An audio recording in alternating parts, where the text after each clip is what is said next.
So next question, Unix commands to handle data stage jobs. So data stage జాబ్స్‌ని Unix environment నుంచి కూడా run చేయొచ్చు. దానికి స్పెసిఫిక్‌గా కొన్ని కమాండ్స్ ఉన్నాయి. అవేంటివి అంటే DS job hyphen run.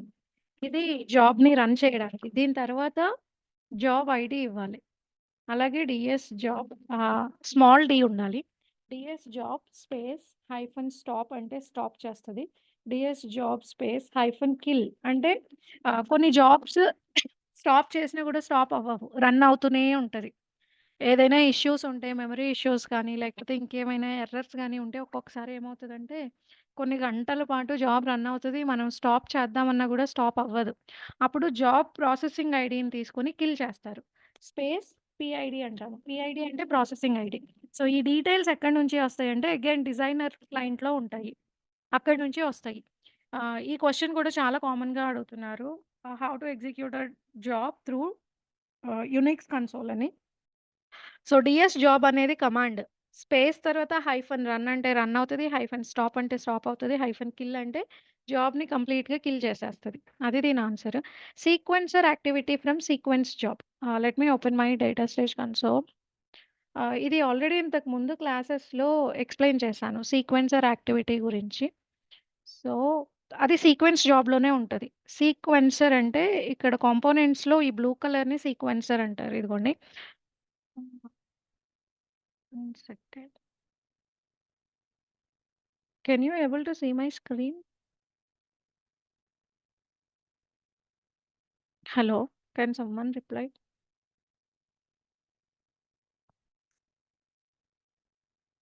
Yes, ma'am. Okay. So, ఇది సీక్వెన్సర్. సీక్వెన్సర్‌లో 2 ఆప్షన్స్ ఉంటాయి. ఆల్ కానీ, ఎనీ గాని. సీక్వెన్సర్ మెయిన్ పర్పస్ ఏంటి అంటే, అది సీక్వెన్స్ జాబ్ ఫ్లోని ఒక కండిషన్ బేస్డ్‌లో ఎగ్జిక్యూట్ చేసుకోవడానికి యూజ్ అవుతది. అంటే ఇఫ్ ఈ అన్ని జాబ్ యాక్టివిటీస్ రన్ అయితే నాకొక సక్సెస్ నోటిఫికేషన్ కావాలి అన్నామనుకోండి. అప్పుడు వీటిలన్నిట్లి నుంచి లింక్స్ తీసుకెళ్ళి దీనికిస్తాము. సో, ప్రతి దానికి లింక్ ఇస్తాము. లింక్ ఇచ్చి నాకేం కావాలి సక్సెస్ నోటిఫికేషన్ కదా! సో, ఇక్కడ ఆల్ యూజ్ చేస్తాం. ఇక్కడ రెండే ఆప్షన్స్ ఉంటాయి. ఆల్ కానీ, ఎనీ కానీ. నాకు ఆల్ అంటే అన్ని కండిషన్ సాటిస్ఫై అవ్వాలి. ఏం కండిషన్ అనేది మళ్ళీ మనం ట్రిగ్గర్స్‌లో పెట్టాలనమాట. ట్రిగ్గర్స్ దగ్గర అవుట్‌పుట్‌లో ఎన్ని లింక్స్ ఉంటే అన్ని ట్రిగ్గర్స్ ఉంటాయి. సో, ఈ పీజే జాయిన్ అనే జాబ్ యాక్టివిటీకి 2 ట్రిగ్గర్స్ ఉన్నాయి. ఒకటి లింక్ టు కౌంట్, ఇంకొకటి డీఎస్ లింక్ 16 గదా! ఇది ఓపెన్ చేస్తే ఇక్కడ 2 ఉన్నాయి చూడండి. Link to count, DS link 16. Link to కౌంట్‌కి ఎప్పుడెళ్తది? ఎప్పుడైతే job ah, finished with warnings గాని, ఫినిష్డ్ విత్ నో వార్నింగ్స్ గాని. ఫినిష్డ్ విత్ వార్నింగ్స్ అయితే జాబ్ స్టేటస్ 1 ఉంటది. ఫినిష్డ్ విత్ నో వార్నింగ్స్ అయితే జాబ్ స్టేటస్ 2 ఉంటది. సో, ఆ 2 కండిషన్స్‌లోనే నెక్స్ట్ దానికెళ్తది. అలాగే సీక్వెన్సర్‌కి ఎప్పుడెళ్ళాలి? సేమ్. ఈ జాబ్ ఫినిష్ అయితేనే ఇక్కడికెళ్ళమని. అట్లా ప్రతి జాబ్ యాక్టివిటీలో ఉన్న ట్రిగ్గర్‌ని మనం చేంజ్ చేయాలనమాట. అన్నీ కంప్లీట్‌గా ఫినిష్ అయితే. ఇక్కడ ఆల్ అంటే మీనింగ్ ఏంటి అంటే అన్ని ట్రిగ్గర్స్, కండిషన్స్ సాటిస్ఫై అవ్వాలి అని. అయితే అప్పుడు నేనిక్కడ ఒక నోటిఫికేషన్ యాక్టివిటీ పెడతాను. అదేం అందులో ఏం రాస్తాను? ఆహ్ job flow for this scenario 2 is successful అని చెప్పి మెయిల్ పెడతాను. అప్పుడు ఎవరైతే సపోర్ట్ టీమ్ వాళ్ళున్నారో వాళ్ళకి అర్థమవుతదనమాట. ఓకే. ఈరోజు ఈ సీక్వెన్స్ కంప్లీట్ అయిపోయింది విత్ నో ఇష్యూస్ అని చెప్పి. అలా కాకుండా మధ్యలో ఏదైనా ఫెయిల్ అయితే, ఇప్పుడు ఇది ఫస్ట్ జాబ్ యాక్టివిటీ ఫెయిల్ అయినా ఫెయిల్ అయినట్టే. సెకండ్‌ది ఫెయిల్ అయినా ఫెయిల్ అయినట్టే. థర్డ్‌ది ఫెయిల్ అయినా అంటే ఏదైనా ఒక్కటి ఫెయిల్ అయినా ఫెయిల్ అయినట్టే గదా! అప్పుడు మనం ఏ ఆప్షన్‌ని సెలెక్ట్ చేసుకుంటాం? ఎనీ అనే ఆప్షన్‌ని సెలెక్ట్ చేసుకుంటాం. సో, ఇక్కడి నుంచి మళ్ళీ లింక్స్ కింద దానికి కనెక్ట్ చేస్తున్నాను. నెక్స్ట్ ఇక్కడ ఎనీ అంటే ఇందులో ఏ ఒక్కటి సాటిస్ఫై అయినా సరే ఈ పని చెయ్యి అని. ఏ పని? Notification activity. Abort notification activity. అంటే ఇందులో ఒక్కటి ఫెయిల్ అయినా జాబ్ ఫెయిల్ అయింది అని మెసేజ్ పంపించమని అడుగుతున్నాం. ఇందులో ప్రతీదీ కంప్లీట్ అయితేనే అప్పుడు సక్సెస్ నోటిఫికేషన్ పంపియ్యి అని చెప్పి. సో, సీక్వెన్సర్ ఏం చేస్తుంది? ఏదైనా 2 లేదా అంతకంటే ఎక్కువ జాబ్ యాక్టివిటీస్‌ని ఆహ్, స్టేటస్ చెక్ చేసుకొని ఫర్దర్‌గా ఇంకేదన్నా చెయ్యాలి అంటే ఇక్కడ నోటిఫికేషనే ఉండాలని లేదు. ఇక్కడ మళ్ళీ ఇంకో జాబ్ యాక్టివిటీ కూడా ఉండొచ్చు. ఫర్ ఎగ్జాంపుల్ ఇక్కడ నాకు క్లాస్ 1 ఆహ్, మార్క్ షీట్, ఇది క్లాస్ 2 మార్క్ షీట్, ఇది class 3 mark sheet, class 4, class 5. అంటే ప్రైమరీ క్లాసెస్ వాళ్ళ మార్క్ షీట్స్ కంప్లీట్ అయ్యాకే హై స్కూల్ వాళ్ళయి ప్రిపేర్ చేయండి అని చెప్పాననుకోండి. అప్పుడు ఇక్కడ మెసేజ్ నోటిఫికేషన్ యాక్టివిటీ ఉండదు. ఇవన్నీ కంప్లీట్ అయ్యాక ఇక్కడ మళ్ళీ జాబ్ యాక్టివిటీస్ ఒస్తాయి. ఇక్కడ ఏం చేస్తది హై స్కూల్ వాళ్ళయి మార్క్స్ మెమోస్ ఆహ్, ఐ మీన్ ఆ పర్టిక్యులర్ జాబ్స్‌ని ఎగ్జిక్యూట్ చేస్తది. సో, ఇక్కడ కంపల్సరీ నోటిఫికేషన్ యాక్టివిటీనే ఉండాలి అని కాదు. ఏదైనా 2 లేదా అంతకంటే ఎక్కువ జాబ్ యాక్టివిటీస్ అన్నీ కంప్లీట్ అయ్యే కండిషన్ గానీ, ఏదైనా ఒక్కటైనా కంప్లీట్ అయితే చాలు నెక్స్ట్ యాక్టివిటీకెళ్ళాలి. ఇలా జాబ్ ఫ్లోని కంట్రోల్ చేయడానికి యూజ్ చేసేది సీక్వెన్సర్. సో, ఇది కంపల్సరీ అడుగుతున్నారు. దీనిలో 2 మోడ్స్ ఉంటాయి. ఆల్ కానీ, ఎనీ కానీ. అన్ని కండిషన్స్ సాటిస్ఫై అవ్వాలి అంటే ఆల్ మోడ్‌లో పెట్టుకుంటాము. ఏదైనా ఒక్కటి సాటిస్ఫై అయినా నెక్స్ట్ ఇది చేసేయి అని చెప్తే ఎనీ అని చెప్తాము. కానీ ఇక్కడ ఆల్, ఎనీకి మనం కండిషన్స్ కూడా రాయాలి. సపోజ్ ఆహ్, ఇక్కడ నేనేం చేస్తున్నానంటే ఈ డీఎస్ లింక్ 16 అంటే అర్థం కాదు కదా! ఇది సక్సెస్ నోటిఫికేషన్ లింక్. ఇది అబౌట్ నోటిఫికేషన్ లింక్. ఇప్పుడిక్కడ ఓపెన్ చేసి సక్సెస్ నోటిఫికేషన్ దగ్గరికి ఎప్పుడెళ్ళాలి? ఇది ఫినిష్ అయినప్పుడు. సో, కస్టమ్ కండిషన్ పెట్టి ఫినిష్ అవ్వడం అంటే ఏంటి? స్టేటస్ 1 ఆర్ 2 ఉండడం. సో, సేమ్ ఎక్స్‌ప్రెషన్‌ని తీసుకొచ్చి ఇక్కడ పెడుతున్నాను. ఇది అబార్ట్‌కి ఎప్పుడెళ్ళాలి? అది కూడా ఒక కండిషన్. ఏంటి? స్టేటస్ 3 అంటే అబార్ట్ అయినట్టు. So, is equal to 3. అంటే ఏంటి? ఈ జాబ్ ఫెయిల్ అయితే ఈ లింక్‌లోకెళ్ళు అని. ఏ లింక్‌లోకి? About notification. అప్పుడది ఎక్కడికొస్తది? ఇక్కడికొస్తది. ఇక్కడికొచ్చి చెక్ చేసుకునుద్ది. ఆ కండిషన్‌లో ఇక్కడిచ్చిన మనం కండిషన్‌లో ఈ కండిషన్ సాటిస్ఫై అయినా ఇది ఎగ్జిక్యూట్ అవుతది. అలాగే దీనిలో కూడా ఇచ్చుకోవాలి. మళ్ళీ నేమ్స్ చేంజ్ చేయాలి ఇక్కడ. లింక్ నేమ్స్ చేంజ్ చేస్తే మనకు కొంచెం అర్థమయ్యేలాగా ఉంటదనమాట. సక్సెస్ నోటిఫికేషన్ రో కౌంట్. అబార్ట్ నోటిఫికేషన్ రో కౌంట్. అంటే రో కౌంట్ సక్సెస్ అయితే, రో కౌంట్ అబార్ట్ అయితే. ఇక్కడెళ్ళి మళ్ళీ ఇక్కడ ట్రిగ్గర్స్ మార్చాలి. Custom condition. ఇది సక్సెస్ కదా! సక్సెస్ అంటే జాబ్ ఫినిష్ అవ్వాలి. సో, స్టేటస్ అవుతూ ఉండాలి. ఇది అబార్ట్ అంటే జాబ్ ఫెయిల్ అయితే నాకు ఈ పని చేయాలి. ఆహ్,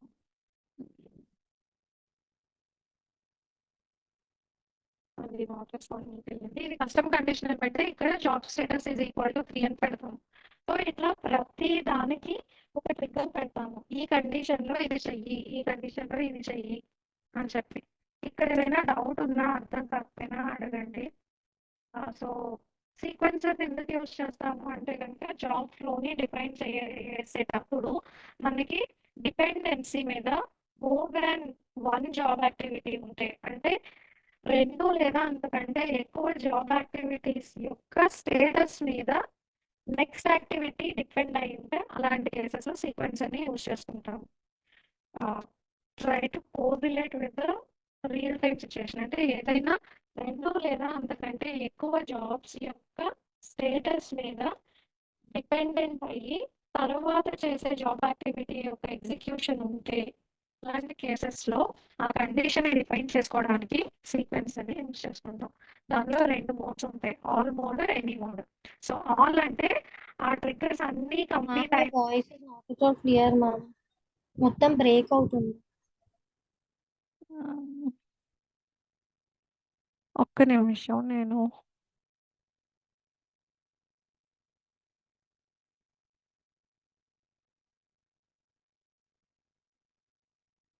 ఆహ్, ఇప్పుడు గూడా అలానే ఉందా? ఇప్పుడు క్లియర్ ఉంది మ్యామ్. ఓకే. సో, ఎప్పుడైనా ఆ 2 లేదా అంతకంటే ఎక్కువ జాబ్ యాక్టివిటీస్ యొక్క డిపెండెన్సీని డిఫైన్ చేయడానికి సీక్వెన్సర్‌ని యూజ్ చేసుకుంటాము. ఓకే. ఇందులో ఏమైనా డౌట్ ఉన్నా అడగండి. అర్థం కాకపోతే ఇమ్మీడియేట్‌గా చెప్పండి. Next one what are all the components of sequence job? Sequence job components అంటే ఇది సీక్వెన్స్ జాబ్. ఇక్కడ మీరు చూస్తున్నారు గదా! సీక్వెన్స్ జాబ్‌కి సీక్వెన్స్ అని కనిపిస్తది. ఈవెన్ పారలెల్ జాబ్‌కి పారలెల్ అని కనిపిస్తది. సో, పారలెల్ జాబ్స్ రెడ్ కలర్‌లో ఉంటది. బ్యాక్‌గ్రౌండ్ బ్లూలో ఉంటది. సీక్వెన్స్ జాబ్ గ్రీన్ కలర్‌లో ఉంటది. సీక్వెన్స్ జాబ్ కాంపోనెంట్స్ అంటే ఇవి చెప్తాము. లూప్ యాక్టివిటీ ఒకటి. అంటే ఏదైనా లూప్‌లో ఇంప్లిమెంట్ చేయాలి అంటే అప్పుడు మనం లూప్ యాక్టివిటీ యూజ్ చేస్తాం. ఎగ్జిక్యూట్ కమాండ్ యాక్టివిటీ ఏదైనా యూనిక్స్ కమాండ్ ఎగ్జిక్యూట్ చేయాలి అంటే అప్పుడు ఎగ్జిక్యూట్ కమాండ్ యాక్టివిటీ ఉంటది. నెస్టెడ్ కండిషన్ అంటే ఈ కండిషన్ సాటిస్ఫై అయితేనే ఇఫ్ ఎల్స్ కండిషన్ లాగా. ఈ కండిషన్ సే సపోజ్ నా అవుట్‌పుట్ ఫైల్‌లో అట్‌లీస్ట్ 1 రో ఉంటేనే నెక్స్ట్‌కెళ్ళండి. లేకపోతే దీనికెళ్ళండి అని చెప్పాలి అంటే ఇట్లాంటి కండిషన్ యాక్టివిటీ పెట్టుకుంటాము. ఏదైనా రొటీన్స్ అంటే ఇంటర్నల్‌గా కొన్ని ఫంక్షన్స్ ఉంటాయి. అవి ఆల్రెడీ ప్రాజెక్ట్‌లో డిఫైన్ చేసుంటాయి. వాటిల్ని జస్ట్ ఇందులోకి కాల్ చేసుకుంటాము. మనం కమాండ్ ఎలా ఇస్తున్నామో సేమ్ అలాగే రొటీన్స్ ఇస్తారనమాట. అలాంటి రొటీన్స్‌ని ఎగ్జిక్యూట్ చేసుకోవడానికి రొటీన్ యాక్టివిటీ ఉంటది. ఇది స్టార్ట్ లూప్ యాక్టివిటీనే. యూజర్ వేరియబుల్ యాక్టివిటీ అంటే ఏంటి అంటే, ఇప్పుడు ఇక్కడ కమాండ్ వచ్చింది కదా! ఒక కమాండ్‌ని ఎగ్జిక్యూట్ చేసాము. దాని ఔట్‌పుట్‌ని ఒక పారామీటర్ లాగా తీసుకోవాలి అంటే ఈ యూజర్ వేరియబుల్ యాక్టివిటీ పెడతాము. ఎలా అంటే ఇప్పుడు దీని మధ్యలో నేను యూజర్ వేరియబుల్ యాక్టివిటీ పెడుతున్నాను. కమాండ్ యాక్టివిటీ యూజర్ సో, ఇక్కడ నాది ఒక కమాండ్ ఎగ్జిక్యూట్ అయ్యింది. దాని ఔట్‌పుట్‌ని ఇక్కడ నేను కాల్ చేయొచ్చు. ఫస్ట్ యాడ్ రో చేసి దానికొక పారామీటర్ నేమ్ ఇస్తున్నాను. రో కౌంట్ అని. అంటే ఏంటి దీనిలో రో కౌంట్‌ని పంపిస్తున్నాను. ఎలా పంపిస్తున్నాను? నా కమాండ్ యాక్టివిటీ యొక్క ఔట్‌పుట్ కావాలి. సో, యాక్టివిటీ వేరియబుల్‌కెళ్ళి ఎగ్జిక్యూట్ కమాండ్‌లో కమాండ్ ఔట్‌పుట్ అదిప్పుడు ఎక్కడికెళ్ళింది? రో కౌంట్‌లోకెళ్ళింది. సో, నెక్స్ట్ నాకెక్కడైనా పారామీటర్స్‌లో పాస్ చేయాలి అంటే, పారామీటర్స్ అంటే ఇది ట్రిగ్గర్స్. జాబ్‌లోకెళ్తే పారామీటర్స్ కనిపిస్తది. ఇక్కడ నేను కమాండ్ ఔట్‌పుట్ పంపియండి అంటున్నాను కదా! ఇలా డైరెక్ట్‌గా పాస్ చేసే బదులు, ఆ యూజర్ వేరియబుల్ యాక్టివిటీ వేరియబుల్‌లో మళ్ళీ ఇదిగోండి యూజర్ వేరియబుల్ యాక్టివిటీ నేనేదైతే యాడ్ చేశానో అది. రో కౌంట్. సో, ఇట్లా ఆల్రెడీ ఉన్న వాల్యూస్ అన్నీ ఒక చోటకి తీసుకురావాలి అంటే వీటిలతో డిఫైన్ చేయొచ్చనమాట. ఇక్కడ కొన్ని కమాండ్స్ కూడా చేయొచ్చు. లేకపోతే కాంకాటనేట్ చేయొచ్చు. ఇక్కడ ఇదిగోండి కాంకాటనేట్, సబ్‌స్ట్రింగ్, ఆండ్, ఆర్ ఇవన్నీ చేయొచ్చు. లేకపోతే ప్లస్, మైనస్ అంటే ఇప్పుడు ఒక దానిలో 10 రోస్ వచ్చి ఇంకో దానిలో 20 రోస్ వచ్చినాయి. ఆ రెండిటిని యాడ్ చేయాలనుకుంటున్నాం. అలాంటి ఏమైనా ఆపరేషన్స్ చేయాలి అంటే యూజర్ వేరియబుల్ యాక్టివిటీలో వాటిని కాలిక్యులేట్ చేయొచ్చు. లేకపోతే ఆహ్ హైదరాబాద్ అనే ఫైల్ క్రియేట్ అయింది. కానీ నాకు ఫస్ట్ 3 లెటర్సే కావాలి. అప్పుడిక్కడ లెఫ్ట్ ఆఫ్ అని చెప్పి ఫంక్షన్ ఇవ్వచ్చు. అప్పుడు హెచ్‌వైడీనే తీసుకుంటది. కానీ హైదరాబాదా, బెంగుళూరా, చెన్నయ్యా అనేది తెలియదు. ఏ వాల్యూ వచ్చినా కూడా దానిలో ఉన్న ఫస్ట్ 3 లెటర్స్ కావాలి అంటే అప్పుడు మనం ఏం చేస్తాం ఒక యూజర్ వేరియబుల్ యాక్టివిటీ క్రియేట్ చేసుకొని దానిలో లెఫ్ట్ ఆఫ్ అని చెప్పి ఫంక్షన్‌ని తీసుకొని అందులో లెఫ్ట్ ఆఫ్ 3 డిజిట్స్ అని చెప్పి చెప్తాము. అట్లా ఏదైనా ఇంటర్నల్‌గా వాల్యూని డిరైవ్ చేయడానికి యూజర్ వేరియబుల్ యాక్టివిటీ యూజ్ అవుతదనమాట. ఇది క్లమ్జీగా ఉంది. ఇది నీట్‌గా పెట్టుకుంటాము. అలా పెట్టుకోవడానికి ఇక్కడ గ్రిడ్ అని ఒక ఆప్షన్ ఉంటది. ఇదిగోండి. గ్రిడ్ అంటే ఇట్లా స్కేల్ లాగా వస్తదనమాట. దీన్ని గూడా ఇలా కాదు. నేను చూపిస్తాను. నీట్‌గా అలైన్ చేస్తారు. జాబ్స్ ఇలా పిచ్చి పిచ్చిగా చేసుకోకూడదు. అప్పుడసలు అర్థం కాదు.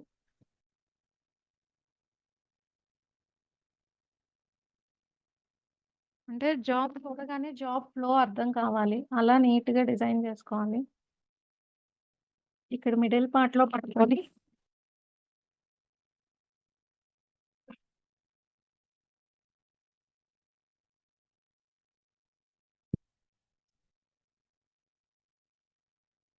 హ్మ్. ఇట్లా ఇప్పుడు ప్రతి దానికి కండిషన్ రాసుకొని, ప్రతి దాని లింక్ నేము అర్థమయ్యేలాగా పెట్టుకుంటే, మీరు చూసుకున్నా అర్థమవుతది. వేరే వాళ్ళు మీ జాబ్‌ని రిఫర్ చేస్తున్నా కొంచెం క్లియర్‌గా చూసిన వెంటనే జాబ్ ఏం చేస్తుంది అనేది అర్థమవుతది. ఓకే. అందుకే నేమ్స్, అలైన్‌మెంట్ నీట్‌గా ఉండాలి. ఇవన్నీ గూడా రివ్యూవర్స్ ఉంటారు. అంటే ఒకళ్ళు డెవలప్ చేస్తే దాన్ని పక్కనాళ్ళ చేత చెక్ చేపిస్తారనమాట. ఆ చెక్ చేసేటప్పుడు ఇలాంటియన్నీ వాలిడేట్ చేస్తారు. మీ జాబ్‌లో అలైన్‌మెంట్ సరిగ్గా లేదు. మీ జాబ్‌లో నేమింగ్ కన్వెన్షన్ సరిగ్గా లేదు. అది మళ్ళీ వెనక్కి పంపిస్తారు. మళ్ళీ వర్క్ చేయాలి. అందుకే ఫస్ట్ టైమ్ చేసేటప్పుడే వీటిని నీట్‌గా ఒక లైన్‌లో, ఒక ఆర్డర్‌లో పెట్టుకొని చేయాలి. నేనిప్పుడు చెయ్యట్లేదు. కానీ ఇంకా నీట్‌గా చేయొచ్చు దీన్ని. ఇది ఇంకొంచెం ఎక్స్‌టెండ్ చేసుకొని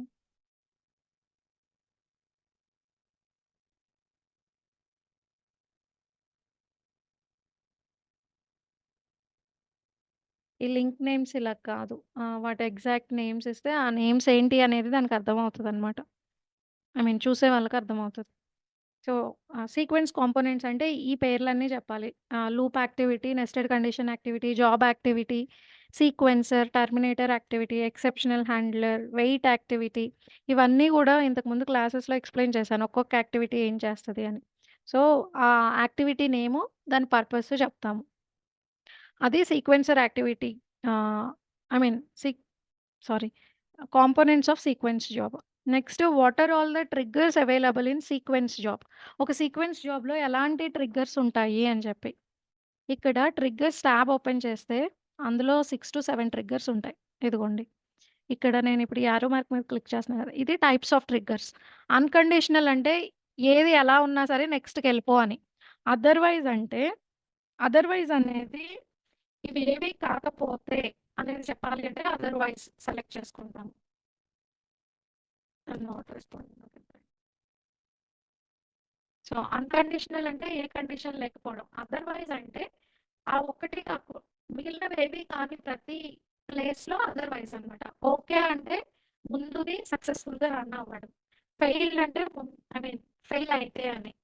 వార్నింగ్ అంటే ఆహ్, ఇదిగోండి ఎగ్జిక్యూషన్ ఫినిష్డ్ విత్ వార్నింగ్స్ అంటే స్టేటస్ 2 అని చెప్పి. తర్వాత కస్టమ్ కండిషనల్ అంటే ఇట్లా మనమే కండిషన్ ఇచ్చుకోవచ్చు. యూజర్ స్టేటస్ అంటే జాబ్ స్టేటస్ ఎలానో అలాగే యూజర్ స్టేటస్ ఉంటుంది. సో, వాటి బేస్ చేసుకొని ట్రిగ్గర్‌ని ఇవ్వాలి అంటే కస్టమ్ కండిషన్ మనం ఆల్రెడీ యూజ్ చేస్తున్నాం. సో, ఇవి ట్రిగ్గర్ టైప్స్ అన్నమాట.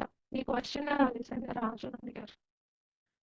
Sequencer activity from sorry what are all the triggers available in sequence job అది. సో, ఏమేంటివి unconditional, otherwise, okay, failed, warnings, user status, custom conditional. ఇయన్నీ కూడా ట్రిగ్గర్స్‌లో ఉన్న టైప్స్. ఒక్కొక్కటి ఒక్కొక్క కండిషన్ అనమాట. ఏ కండిషన్‌లో నెక్స్ట్‌కెళ్ళాలి అని చెప్పేదే trigger. Next difference between copy and modify stage. So, ఆ 2 స్టేజెస్‌ని చూపించి ఎక్స్‌ప్లెయిన్ చేస్తాను. కాపీ స్టేజ్ గురించి మనం ఆల్రెడీ చెప్పుకున్నాము. కాపీ స్టేజ్ దేనికి అంటే ముందున్న అంటే మన సోర్స్ డేటా మనకి 2, 3 లింక్స్‌లో కావాలి అంటే సోర్స్ నుంచి 2, 3 అవుట్‌పుట్ లింక్స్ రావు. అలాంటప్పుడు సోర్స్ నుంచి ఒక కాపీ స్టేజ్ పెట్టుకొని, కాపీ స్టేజ్ నుంచి ఎన్ని అవుట్‌పుట్ లింక్స్ అయినా తీయొచ్చనమాట. సో, అది పర్పస్ ఆఫ్ కాపీ స్టేజ్. దాంతో పాటు కాలమ్ నేమ్స్‌ని కూడా చేంజ్ చేసుకోవచ్చు. నేను మీకు చూపిస్తాను. సో, ఇప్పుడు ఇది నా జాబు. ట్రాన్స్‌ఫార్మర్ నుంచి వచ్చేది నాకు 2, 3 వాటికి పంపించుకోవాలి. అంటే నాకు రెప్లికా కావాలి. అప్పుడు నేనేం చేస్తాను ప్రాసెసింగ్‌లో కాపీ స్టేజ్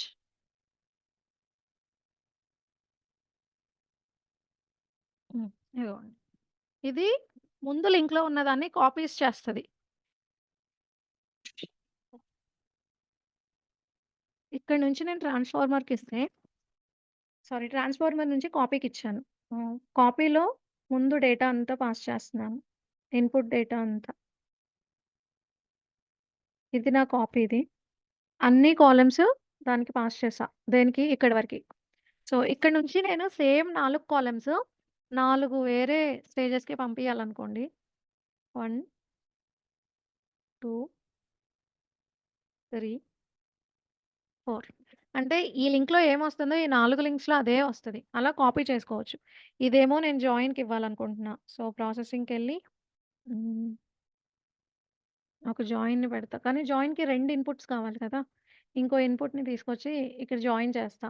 మళ్ళీ దానిలోదే ఇంకోటి ఫిల్టర్ చేయాలి. అప్పుడు ఒక ఫిల్టర్‌ని తీసుకొచ్చి ఇక్కడ పెడతాను. అట్లా ఒకటే అవుట్‌పుట్ మీద ఎక్కువ ప్రాసెసింగ్స్ అప్లై చేయాలి అంటే అప్పుడు కాపీ స్టేజ్ యూజ్ చేసుకుంటాము.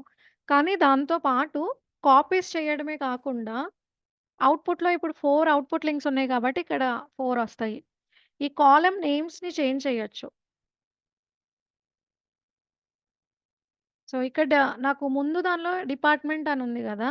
ఇక్కడ నేను దాన్ని డీఈపీటీగా యాడ్ చేసుకోవచ్చు. ఇక్కడ కాలమ్స్‌కెళ్ళి డిపార్ట్‌మెంట్ అని కాకుండా డీఈపీటీ అని పెట్టుకోవచ్చు. సో, లింక్ 28లో డిపార్ట్‌మెంట్‌ని డీఈపీటీగా చేంజ్ చేశాను. అట్లా కాలమ్ నేమ్స్‌ని చేంజ్ చేయొచ్చనమాట. మోడిఫై స్టేజ్ అనేది వేరేదుంది. ఇదిగోండి ఇది మోడిఫై స్టేజ్. మోడిఫై స్టేజ్‌లో ఏంటి అంటే మెటా డేటాని చేంజ్ చేయొచ్చు. అంటే కొన్ని కాలమ్స్‌ని డ్రాప్ చేయొచ్చు. కొన్ని కాలమ్స్‌ని యాడ్ చేయొచ్చు. కొన్ని కాలమ్స్‌ని ఆహ్, రిటైన్ చేయొచ్చు. అట్లా ఇదిగోండి ఇక్కడ స్పెసిఫికేషన్ అని ఉంది గదా! ఇక్కడ మీరు క్లిక్ చేస్తే ఒక్క నిమిషం. ఇది మోడిఫై స్టేజ్. దీన్ని ఓపెన్ చేస్తే ఇదిగోండి. కాలమ్స్‌ని ఫస్ట్ ఇన్‌పుట్‌లో ఉన్న కాలమ్స్‌ని ఇక్కడ యాడ్ చేస్తాము. ఆ కాలమ్‌ని డ్రాప్ చేయాలా అంటే డ్రాప్ అంటాము. ఆ కాలమ్‌ని ఉంచాలా అంటే కీప్ చేస్తాము. కొత్త కాలమ్‌ని యాడ్ చేయాలి అంటే దానికి ఈ నేమ్ ఇస్తాము. New name underscore column name అని చెప్పి. ఈ ఇది అయిపోయాక మోడిఫై స్టేజ్ నేను మీకు ఒక జాబ్‌తో ఎక్స్‌ప్లెయిన్ చేస్తాను. న్యూ కాలమ్ అని చెప్పి యాడ్ చేయొచ్చు. లేకపోతే ఓల్డ్ కాలమ్‌ని ఏదైనా మోడిఫై చేయాలి అంటే అది కూడా చేయొచ్చు. ఇదిగోండి ఇది. కొత్త కాలమ్‌ని డిరైవ్ చేయడానికి ఓల్డ్ కాలమ్‌ని కూడా యూజ్ చేసుకోవచ్చనమాట. సో, మోడిఫైలో ఏమేం చేయొచ్చు? కొత్త కాలమ్స్ ఉన్న కాలమ్స్‌ని డ్రాప్ చేయొచ్చు. కొత్త కాలమ్స్‌ని క్రియేట్ చేయొచ్చు. ఉన్న కాలమ్స్‌ని మోడిఫై చేయొచ్చు. ఇవన్నీ చేయడానికి మోడిఫై స్టేజ్. వాటి డేటా టైప్స్ కూడా మార్చొచ్చనమాట. కాపీ స్టేజ్‌లో ఉన్న డేటాని కాపీ చేయొచ్చు. ప్లస్ అవుట్‌పుట్ కాలమ్ నేమ్‌ని మార్చొచ్చు అంతే. దీనిలో మార్చడంతో పాటు డ్రాప్ కూడా చేయొచ్చు. దీనిలో కూడా డ్రాప్ చేయొచ్చు. ఎలా అంటే ఆ కాలమ్‌ని అవుట్‌పుట్‌కి మ్యాప్ చెయ్యమంతే. ఇప్పుడు 28 లింక్‌లో నాకు 4 కాలమ్స్ వద్దు. నేమ్ అనే కాలమ్ వద్దు అంటే దాన్ని డిలీట్ చేసేయొచ్చు. ఇట్లా డ్రాప్ చేయొచ్చు. కానీ కొత్త కాలమ్‌ని యాడ్ చెయ్యలేము. కాపీ స్టేజ్‌లో. మోడిఫై స్టేజ్‌లో యాడ్ చేయొచ్చు. అది కీ డిఫరెన్స్ అన్నమాట. ఇంకోటి దీనిలో రెప్లికాస్ ఒస్తాయి. దీనిలో ఒకటే అవుట్‌పుట్ ఒస్తుంది చూడండి. Unable to create the link అంటే only single input, single output modify stage. మళ్ళీ చెప్తున్నాను. కాపీ స్టేజ్‌లో రెప్లికాస్ ఎక్కువ చేయొచ్చు. మోడిఫై స్టేజ్‌లో సింగిల్ లింక్ అవుట్‌పుట్ ఒస్తది. కాపీ స్టేజ్‌లో అవుట్‌పుట్ కాలమ్ నేమ్స్‌ని మార్చొచ్చు. కానీ కొత్త కాలమ్స్‌ని క్రియేట్ చేయలేము. మోడిఫై స్టేజ్‌లో కొత్త కాలమ్స్‌ని యాడ్ చేయొచ్చు. ఉన్న కాలమ్స్‌ని డ్రాప్ చేయొచ్చు. ఎగ్జిస్టింగ్ కాలమ్స్‌లో కొన్ని మోడిఫికేషన్స్ ఉన్నా గూడా చేయొచ్చు. అది మోడిఫై స్టేజ్‌కి, కాపీ స్టేజ్‌కి difference. Next how to apply SCD type 2 in data stage. SCD అంటే స్లోలీ చేంజింగ్ డైమెన్షన్. అంటే ఇప్పుడు నేను ఐబీఎంలో ఒక 6 ఇయర్స్ వర్క్ చేస్తే, నా హిస్టరీ మొత్తం వాళ్ళకి కావాలి. ఫస్ట్ ఇయర్ ఝాన్సీ ఐబీఎంలో ఏ లొకేషన్‌లో ఉంది. సెకండ్ ఇయర్ ఏ లొకేషన్‌లో ఉంది. లేకపోతే మొత్తం మీద లొకేషన్ చేంజ్ అయిందా లేదా? తన సాలరీ మొత్తం మీద ఎన్ని సార్లు మారింది? లేటెస్ట్ సాలరీ ఏంటి? అంటే ఒక డైమెన్షన్ అది సాలరీ ఆ డైమెన్షన్ అనేది ఏదైనా అవ్వచ్చు. సాలరీ అవ్వచ్చు, లొకేషన్ అవ్వచ్చు, లేకపోతే ఆహ్ మెటర్నిటీ లీవ్ అవ్వచ్చు. ఏదైనా ఒక డైమెన్షను ఒక పర్టిక్యులర్ రికార్డ్‌కి మారితే దాన్ని స్లోలీ చేంజింగ్ డైమెన్షన్ అంటాము. అందులో ఎప్పుడు అందరూ కూడా 2 టైప్స్ ఉంటాయి. అందరూ యూజ్ చేసేది టైప్ 2నే. అలాంటి చేంజెస్‌ని ట్రాక్ చేయడం ఎలా? How we can able to implement slowly changing dimension in data stage. అది ఇంప్లిమెంట్ చేయడానికి సీడీసీ స్టేజ్ అని చెప్పి ఒకటుంది. Change data capture. So, SCD type 2ని ఇంప్లిమెంట్ చేయడానికి చేంజ్ డేటా క్యాప్చర్ అనే స్టేజ్‌ని యూజ్ చేసుకుంటాము. ప్రాసెసింగ్ స్టేజ్‌లో ఉందది. ఇది కంపల్సరీ అందరూ చేయాలి అనేం లేదు. మాక్సిమం 3 ఇయర్స్, 4 ఇయర్స్ ఎక్స్‌పీరియన్స్ ఉన్నోళ్ళు అదేమి అంత యూజ్ చెయ్యరు. కొన్ని ప్రాజెక్ట్స్‌లో అది యూజ్ చేయాల్సిన అవసరం కూడా ఉండదు. దీన్నే డైరెక్ట్ లోడ్, డెల్టా లోడ్ అని కూడా అంటాము. అంటే రికార్డ్స్‌లో చేంజ్ ఉంటేనేమో ఆ రికార్డ్‌ని అప్డేట్ చేస్తారు. అప్డేట్ ఇన్ ద సెన్స్ ఇప్పుడు నా జీతం చేంజ్ అయ్యింది. ముందు వరకి వేరే ఉంది. అది డేటాబేస్‌లో అప్డేట్ అవ్వలేదు. అప్పుడేం చేస్తది దానికొక జాబ్ ఉంటది. ఝాన్సీది ప్రెజెంట్ సాలరీ ఒక టేబుల్‌లో ఉంటది కదా! ఆ టేబుల్ నుంచి రిట్రీవ్ చేస్తారు. ఎగ్జిస్టింగ్ సాలరీ నుంచి ఒక టేబుల్ ఉంటది. దాని నుంచి రిట్రీవ్ చేసి ఎంప్లాయీ ఐడీతో ఈ 2 సాలరీస్‌ని కంపేర్ చేస్తారు. కంపేర్ చేసి ఓకే. ఇందులో చేంజ్ ఉంది. సో, దీన్ని తీసుకెళ్ళి ఒక పర్టిక్యులర్ టేబుల్‌లో అప్డేట్ చేయాలి. అక్కడ ఇంకా మారలేదు అని చెప్పి అప్డేట్ చేస్తాము ఆ రికార్డ్స్‌ని. సీక్వెల్‌లో అన్నమాట. సీక్వెల్‌లో కొత్తగా డేటాని యాడ్ చేస్తే డేటా ఇన్సర్షన్ అంటాము. ఉన్న డేటాని చేంజ్ చేస్తే అప్డేట్ అంటాము. ఆహ్, అవసరం లేని డేటాని డిలీట్ చేస్తే డిలీషన్ ఆఫ్ రికార్డ్ అంటాము. సో, ఈ 3 activities data insertion, data deletion, data updation. ఈ 3 యాక్టివిటీస్ చేయడానికి సీడీసీ స్టేజ్‌ని యూజ్ చేసుకుంటాము. Change data capture. ఆ చేంజ్‌ని క్యాప్చర్ చేస్తాము. ఎలా క్యాప్చర్ చేస్తాము? కంపేర్ చేసుకొని క్యాప్చర్ చేస్తాం. ఇదిగోండి చేంజ్ డేటా క్యాప్చర్.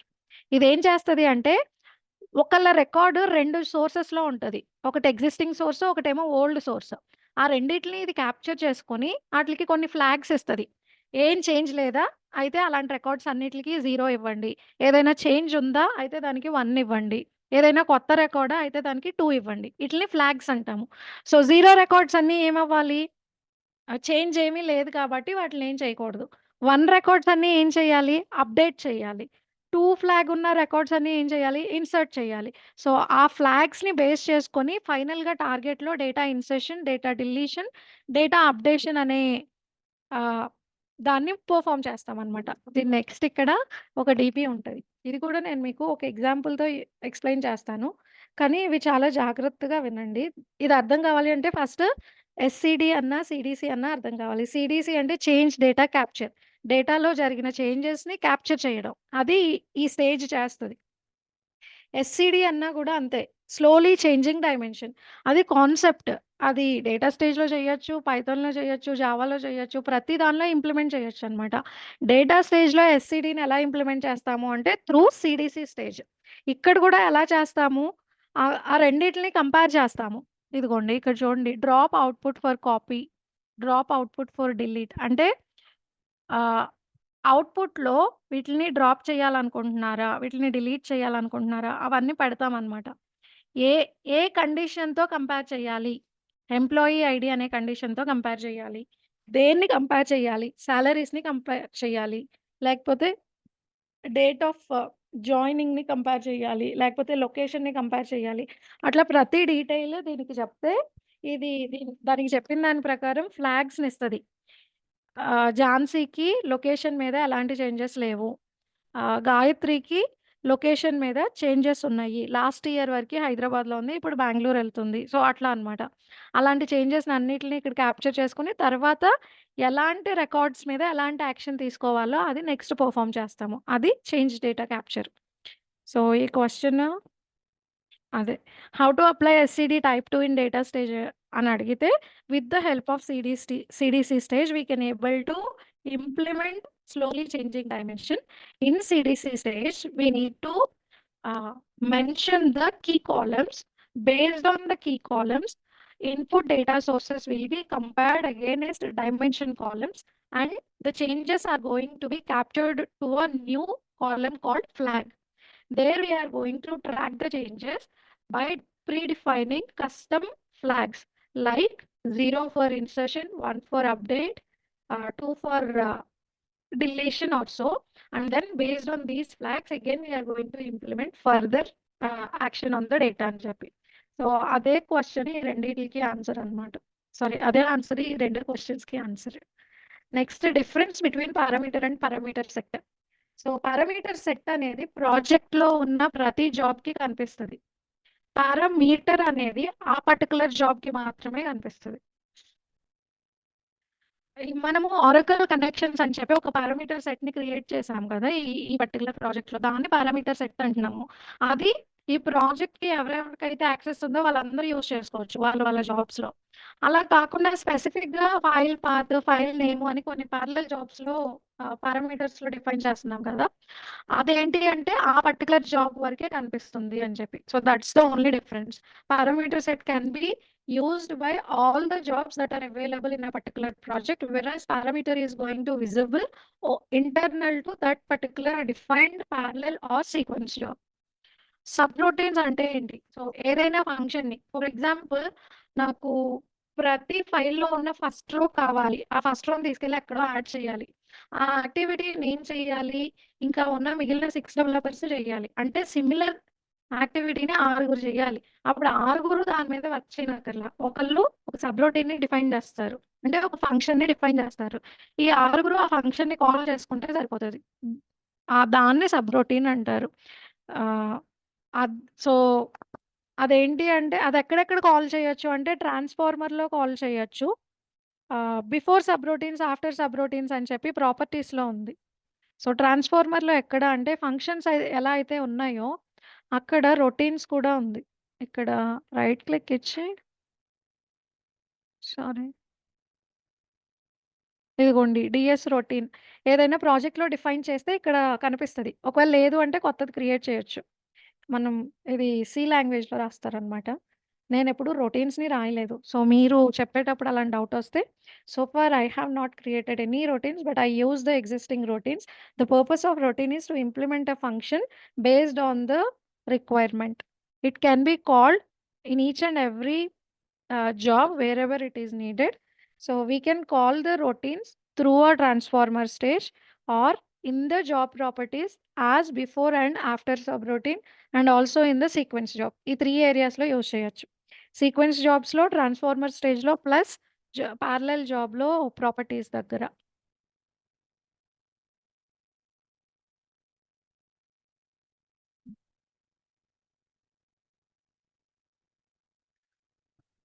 అక్కడ ఓకే. ఇక్కడి వరకే అయింది కదా! ఇది రేపు ఎక్స్‌ప్లెయిన్ చేస్తాను నేను. ఇది మీటింగ్ 1 మినిట్‌లో ఎండ్ అయిపోతుంది. సో 27th నుంచి రేపు ఎక్స్‌ప్లెయిన్ చేస్తాను. అయిపోయాక సీడీసీ స్టేజ్, మోడిఫై స్టేజ్ ఇంకా ఏమేం కవర్ అవ్వలేదో అవి ఎక్స్‌ప్లెయిన్ చేసుకుందాం. ఓకే అండి. థాంక్స్. బై.